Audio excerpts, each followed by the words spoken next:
My mother don't mess around because he loves me so, and this I know for sure. So I remember doing a video in the past, the Top 5 Friday or something or other, and it was about like frustrating moments in games or frustrating stages or frustrating bosses. Screw it! It's time to do just frustrating games in general. These are the games that I just wanna pull my hair out when I play them. They're all old school stuff, they're Nintendo stuff because we're old geezers and that's what we talk about here. Anyway, I'm not going to talk about Battletoads. We all know how I feel about that game, and it would be number one. And how anticlimactic is that? I've told how many stories about Battletoads, and so I'm not going to get into Battletoads again. But before we do that, I'm going to sponsor the video. Thank you so much to NordVPN for sponsoring this video and keeping literally.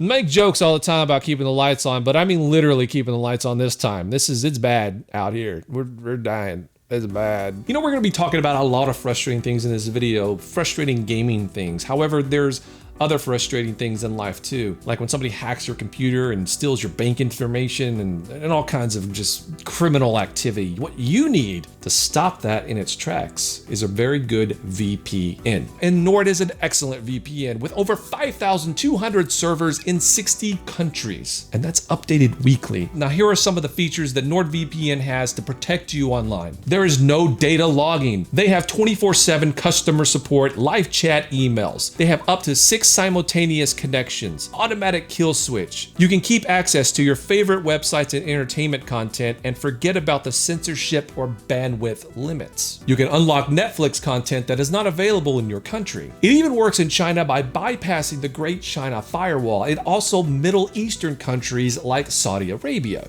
It has double data encryption for increased anonymity, and NordVPN has a Chrome extension that secures your browser in seconds and is extremely lightweight and user-friendly. And this is just the tip of the iceberg. I encourage you to go click the link down below and check out NordVPN yourself and see all the features available to you. And if you do decide to sign up and you use the code word, our code word, CHASERS, then you get 70% off, which means you get high quality VPN service for only $3.49 a month. Definitely click the link below, check it out, and get protected online because you cannot go another day forward, especially in today's internet, without protecting yourself with a VPN. Welcome to Top 5 Friday!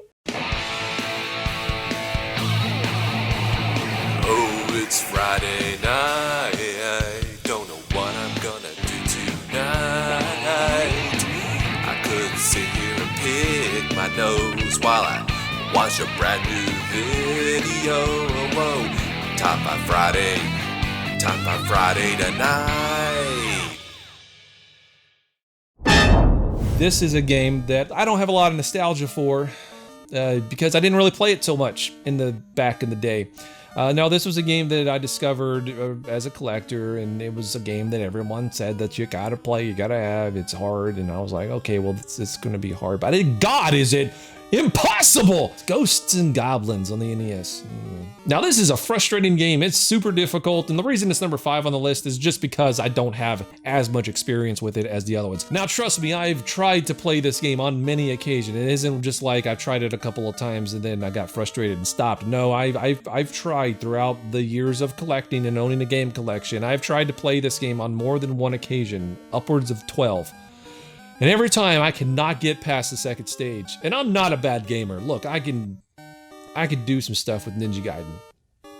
This game though, inexcusably difficult. This game just has it in for me and it always has. I cannot get past the 2 big giant behemoths at the end of stage 2, the Cyclops guys. I cannot do it.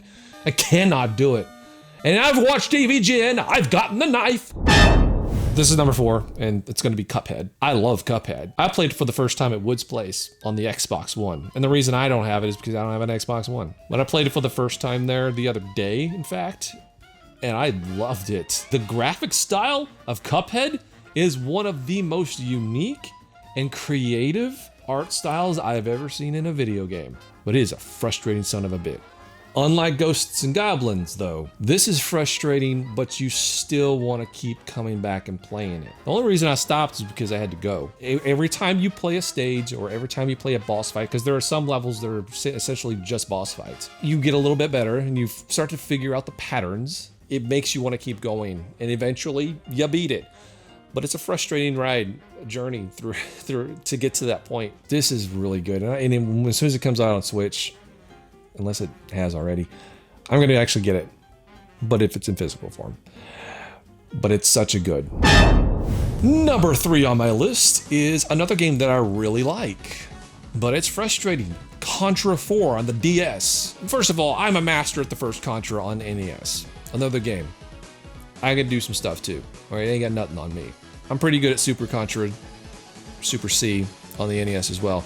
Really good at Contra 3. I own that one. So, of course I'm good at it. But this one kicked my ass. Now, I can beat the game on easy. It doesn't count as beating it when you beat it on easy. Nothing happens. You get no ending. It basically calls you up and says, well, you gonna beat the game or what? I've just beat it. No, you didn't. That's what you go through when you're playing Contra 4 on the DS. And look, I don't like playing stuff on the DS. That split screen crap just drives me absolutely crazy. Now look, I get where it comes in handy when you get an extended screen, but you know how many times bullets get lost in the little crack in between the screens of the DS? It happens all the time. But again, some games you can get away with that. On a game like Contra, when you got bullets flying at you and enemies coming from all directions, that doesn't really work out too well, now does it? It makes it frustrating. And it makes me angry. However, I like the game. It's fun. It's old school Contra. It's like Contra, Super Contra 3 on the Super Nintendo. It's like a sequel to it almost. I just wish it was more horizontal and not vertical on the stupid DS. And I wish they'd kind of remake it on modern. Ooh, they should remake it on modern consoles. That's what they should do. And make it not so damn frustrating. Contra 4. It's a good. But F that game. Because it's on the DS. Oh, this next game is not a game. It's a series of games. The N64 wrestling games. I don't care what you're talking about. WrestleMania 2000, No Mercy, WCW Revenge. It doesn't matter. All these games can suck a... Now look, the games themselves, amazing. Love these games. So many memories. So much nostalgia for these things. I can't tell you, like, about a year straight. 5 out of the 7 days of the week, me, Jay, Rufus, Tim, Dodongo, when these games were brand new, spraying, spaking new, we'd get out of Blockbuster, go to Jay's apartment, and play these games non-stop. And it got competitive, it got bad. It got to the point where we were actually forming factions outside the game area. Me, Dodongo, and another guy who shall remain nameless because he turned out to be a prick, were part of the BWO. No reflection on the BWO itself, because that guy was in it, but you know, sometimes you just have a bad seed. Whereas Tim, stupid Rufus, and dumb Jay were in the Wolf Pack. Ooh, creative, right? No, at least mine was creative. It was the BWO, the Billy World Order, right? But whatever. We made belts. We had actual commissioner positions, and it got heated. It got into fights. It got to the point where we had to settle it in actual wrestling and put a mattress in the living room, and I almost broke the 64 controller a few times. I swear to that game cheated a lot. And it didn't cheat in my favor. It cheated in Jay's favor. I don't know what the hell it was. I swear, I would hit reverse and it wouldn't do anything. Nothing would work. The buttons would not work. I am convinced to this day I was given a bum controller every time. I bet on the back of that controller, it had a little B scratched in because they knew they were going to give it to me. All right? Because they knew they were threatened by me. They knew that I would just whoop them in the game, so they had to give me the bum controller. Hey, I get it. I get it. It's fine. It's whatever. That year was the most frustrating year of my entire life because of these games. They're pretty good, though. All right, now for number 1. The number 1 most frustrating game on my list of all time outside of Battletoads, which is the real number 1. But this is the number 1 today. This is the other number 1. It's The Empire Strikes Back on the NES. Screw this game! I was a big fan of Star Wars on the NES. Hey, they did a decent job making that game. So... oh, you know what? They're releasing an Empire Strikes Back. Someone else is doing it, but hey, I'm sure it's going to be amazing too. Well, that's what I thought when I went to Jar Nintendo to go pick it up and rent it for the weekend. I was excited.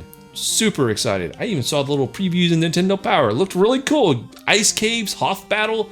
Side-scrolling Hoth Battle, but Hoth Battle nonetheless. Cloud City, all the awesome things in the movie that were going to be in this game, and believe me, I love the movie.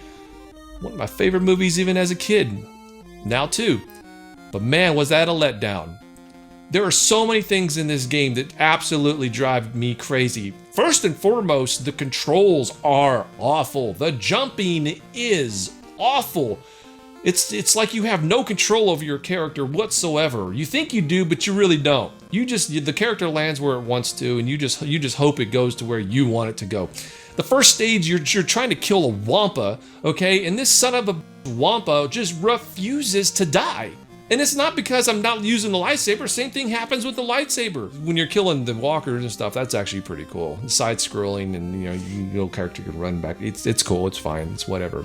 But when you get to the swamp, that's where I lose my ever-loving mind. Dagobah. Dagobah is where this game absolutely loses me. The frustration with the jumping and all the controls and all that, just everything just comes to a boiling point at this point in the game, because it gets even harder with the enemies and stuff that are trying to attack you. You go up in a vine, you get knocked off, you don't know where the hell to go, you have to do leaps of faith, but this whole stage is just a test of absolute patience, because the controls are horrible, you're getting hit in all directions from everything, and you don't know where the hell to go. Oh, that sounds like a recipe for an amazing adventure, right? Not so much. This game is frustrating beyond belief, but I still have nostalgia for it for whatever reason.